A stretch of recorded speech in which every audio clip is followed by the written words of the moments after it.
In the year 12 AD, at the heart of Rome, a child was born. However, no one could have imagined that he would transform into the most cruel human being who ever lived. He was Caligula. He served as the emperor of the Roman Empire for 4 years, between 37 and 41 AD. Being raised by parents who could already be considered psychopaths, combined with the brutal environment he grew up in, provided the perfect breeding ground for him to become a maniac. His first strange behaviors began due to a baldness complex. He refused to let anyone look down on him from a higher position and ordered everyone around him to have their heads shaved. But believe me, these actions were insignificant compared to what he would do later. He had the heads of God statues brought from all over the country cut off and replaced with his own face. Of course, this was only the beginning. He eventually declared his own divinity and ordered people to sacrifice to him. His perversion reached such levels that he fathered a child with his own sister. However, before the birth, he had his sister's womb cut open to remove the fetus, whom he also declared a demigod. When his sister, Drusilla, died, he banned the Roman people from laughing, bathing, having family dinners, or even speaking to one another in the streets during the period of mourning. Despite his actions, Caligula's titles might seem a bit interesting: Father of the country and the armies, the best and greatest ruler, the pious man, and many others. But the best part is that he gave these titles to himself.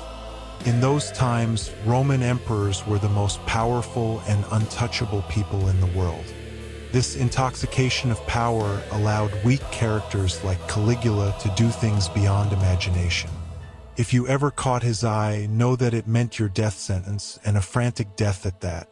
He took great pleasure in watching his engineers use custom-made torture devices to tear almost every bone from a person's body while they were still alive. He especially enjoyed this during mealtime while sitting at the table, even tasting some of the blood. To refill the state treasury, which had been emptied by his lavish spending, he had simple solutions: kill the rich and seize their assets. But even this wasn't enough. He found an even more twisted solution. He forced the wives and daughters of Senate members and Rome's powerful figures to work in a massive brothel he opened. During the opening, he addressed the public with these words: "O people of Rome, look at the gifts God has brought for you. I give you the families of all the senators. For a small price, play with them as you wish." Caligula never trusted or liked the members of the Senate. For this reason, he wanted to make his only friend his horse, a senator, and even had a special palace built for it. Roman historians recorded that he occasionally slept with his horse. He hated senators so much that while he rode on horseback, he forced some members to run alongside him for hours, and sometimes he would strip them, dress them like women, and make them dance for his entertainment. He found fat people particularly funny. They were always his first choice for such humiliations. He even killed some senators for no reason and then called them to meetings as if they were still alive. When they naturally failed to show up, rumors were spread that they had committed suicide. A fan of gladiator fights, Caligula enjoyed watching the sick, elderly, or physically disabled fight in the arena instead of professional gladiators. Sometimes he would gather dozens of dwarves and force them into dwarf wars. Exotic animal fights, like lions or elephants, were also popular in Roman arenas, serving as both entertainment and a symbol of the empire's vast borders. However, he especially loved throwing unlucky people chosen from the audience in front of those animals. When told that the cost of small livestock used as feed for the wild animals was too high, he ordered that prisoners be used as animal feed instead. He chose these prisoners himself, using bizarre criteria like from this bald man to that bald man. But his greatest fear was being forgotten, as no major catastrophe had occurred during his reign. For example, Emperor Augustus's era was remembered for the Varus disaster, and Emperor Tiberius's era for the collapse of the theater in Fidene. For this reason, Caligula prayed for a great military defeat, a plague, a fire, or an earthquake. It is known that he dressed in women's clothing to impersonate every god and goddess, walked around like Aphrodite, and even launched a military expedition against the sea because he was feuding with Neptune, ordering his soldiers to collect seashells from the beach as spoils of war. One day, he wanted to execute a general named Pracus. However, he couldn't find an excuse because Pracus was an honest and honorable soldier. Thereupon, Caligula turned to him and said, "You are an honest man, Pracus. Therefore, you cannot be a true Roman. I arrest you for high treason." This statement is so profound that it seems to encapsulate the essence of every dictator who has ever lived. One night, at an ungodly hour, he suddenly summoned 3 former consuls to his palace. Fearing they were to be killed, the poor men arrived only to find that Caligula had summoned them to force them to watch him dance. They must have been both relieved and shocked. He was not someone who harbored any goodness within. He was the epitome of pure evil, the physical embodiment of cruelty and perversion. People began to hate him so much that he was stoned several times during riots. Roman streets were repeatedly filled with blood. It was either him or the Roman people. His jokes were funny only to himself.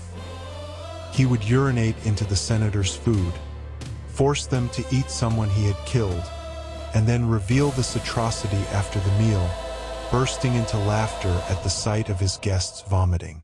The previous emperor, Tiberius, had adopted Caligula because he had no heir. Even at a young age, Caligula's cruelty and aggressive emotions began to surface. He loved watching executions. At night, he would go out wearing strange clothes and wigs to sing, dance, and organize bizarre parties. The entertainment he organized was full of madness beyond human imagination, even forcing those around him to engage in cannibalism. Emperor Tiberius once stated that Caligula was a water snake for the Romans and a python for the world. We can see how accurate Tiberius's assessment was. His full name was actually Gaius Julius Caesar Augustus Germanicus. However, because he wandered around army camps in soldier uniforms as a child, the soldiers gave him the nickname Caligula, which means little boot, and that is how he came to be known. The final straw was when he brought his horse to the Senate and declared, "This is your new consul." In January of 41 AD, a group of guards attacked Caligula in the tunnels as he was moving after a sporting event. He was stabbed more than 30 times, and some of his remains were fed to dogs. The rest was buried in a shallow grave. His wife and daughter were also stabbed to death. After his death, the Senate began a massive restructuring to erase him from Roman history, tear down his statues, and re-establish the Republic. Thousands of books have been written about Caligula, and many of the characters we see in horror movies were inspired by him. The most famous film about him is the one directed by Tinto Brass.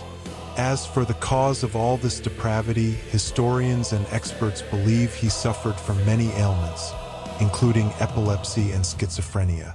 The image you see on the screen now is a reconstruction of Caligula's real face. In this drawing, prepared based on statues made in his name, you see that his hair is quite thick. Actually, the reason for this is that the painters and sculptors of the time were afraid of Caligula and depicted him with thick hair. And you can be sure that I have only been able to include 1/10 of what he did, because the law does not allow us to tell more. To access more content, you can subscribe to my channel. Enjoy watching.